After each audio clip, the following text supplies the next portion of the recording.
विश्व के सभी सनातनियों को ओम नमो नारायण।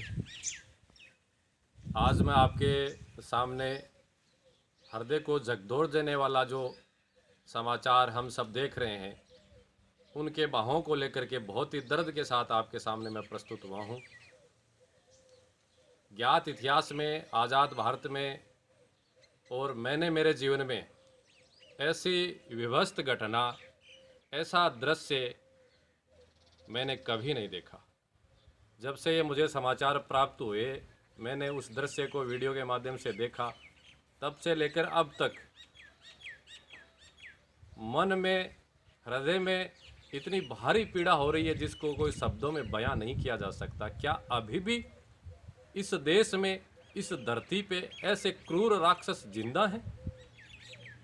रामायण काल में, महाभारत के काल में भी हमने राक्षसों का वर्णन सुना है, देखा है, लेकिन ऐसा राक्षसी रूप कल्पना नहीं कर सकते। हिंदुओं, सनातनियों, ये हमला किसी दो जुना अखाड़े के साधुओं पर नहीं हुआ है। ये हमला सनातनी हिंदू धर्म के आन बान शान पे हुआ है। आखिर करे तो क्या करें?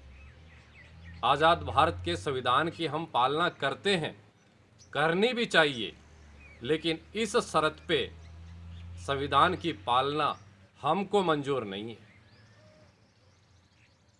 सत्ता पक्ष से, विपक्ष से, नेताओं से, मीडियाओं से और यहाँ तक कि तथाकथित कुछ जो बुद्धिजीवी हैं, उनके भरोसे ये सनातन धर्म बच जाएगा, इस भाव को छोड़ना पड़ेगा, इस भाव को बदलना पड़ेगा। ये अस्तित्व की लड़ाई है, धर्म की रक्षा की लड़ाई है, धर्म को स्थापित रखने की लड़ाई है, और इस लड़ाई में प्रत्येक हिंदू को विचार गहनता से करना होगा कि इसमें मेरी क्या भूमिका होगी। बहुत भारी घटना हुई है, बहुत बड़ा दर्द देने वाली घटना हुई है, और भारत सहित पूरा विश्व एक वायरस से जूझ रहा है। उस वायरस के संकट को खत्म करने में लगा हुआ है, और आज नहीं तो कल वो वायरस खत्म होगा भी, इसमें कोई संदेह नहीं है। परंतु आज़ादी से पहले भी और आज़ादी की जो नींव डाली गई उसमें भी, और आज़ादी के बाद भी जो एक सांप्रदायिकता वाला वायरस सनातन धर्म को घुन की तरह खा रहा है, आखिर उस पे क्या विचार चल रहा है? आखिर उस पे सरकारें क्या सोच रही हैं? आखिर समाज उस पर क्या सोच रहा है? सोचना पड़ेगा, अन्यथा तो पाल घर में जो साधुओं के साथ हुआ है, कल वो आपके घर में भी अगर हो जाए तो कोई असंभव नहीं है। इसलिए मैं दर्द लेकर के आपके सामने पहुंचा हूं। क्या कर सकते हैं और क्या करना चाहिए इस संकट की, इस लॉकडाउन की स्थिति में कुछ समझ में नहीं आ रहा है, लेकिन करना अवश्य पड़ेगा। जिंदा हैं, धर्म के अनुयायी हैं, तो धर्म की रक्षा के लिए कोई कदम उठाना अवश्य पड़ेगा।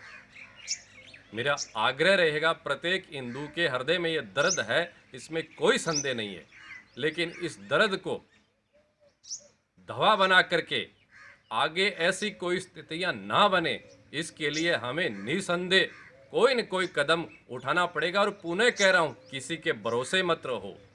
ये जो भरोसे वाली जो बात है, तथाकथित संगठनों से लेकर के, तथाकथित पार्टियों से लेकर के, तथाकथित नेताओं से लेकर के, किसी के भी भरोसे वाली जो बात है, जिसके बलबूते 70 साल से हम जो देख रहे हैं, कुछ होने वाला नहीं है।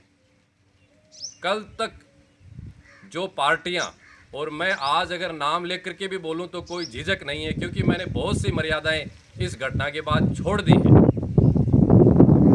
वर्तमान केंद्र सरकार में जो पार्टी है, उससे भी बड़े रूप में शिवसेना को हिंदुत्व की रक्षा के नाम पर इस देश में पहचाना जाता था। शिवसेना वो पार्टी है जो हिंदुत्व की रक्षा के दौरान सबसे आगे खड़ी रहती है। आज उसी की राज में, उन्हीं बाला साहब ठाकरे के पुत्र के राज में क्या हो रहा है? फिर भी क्या हम सत्ताओं के भरोसे बैठ करके धर्म को बचाने का विश्वास रख पाएंगे? असंभव। धोखा। कोई भी पार्टी हो, कोई भी नेता हो, भरोसे में मत रहना।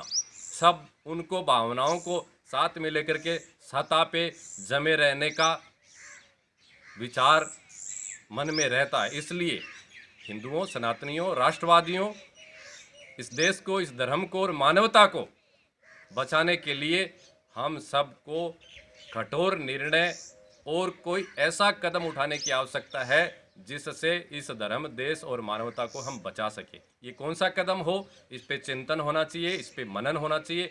आप में भी बुद्धि है, आप भी बुद्धिजीवी हैं। बहुत सी बातें सार्वजनिक तौर पे बताई भी नहीं जा सकती, लेकिन आप निर्णय करें, उस निर्णय को कठोरता से अमल में लाएं। जो दोषी हैं उनको कोई सज़ा नहीं होगी, आप ये अच्छी तरह विश्वास रखें।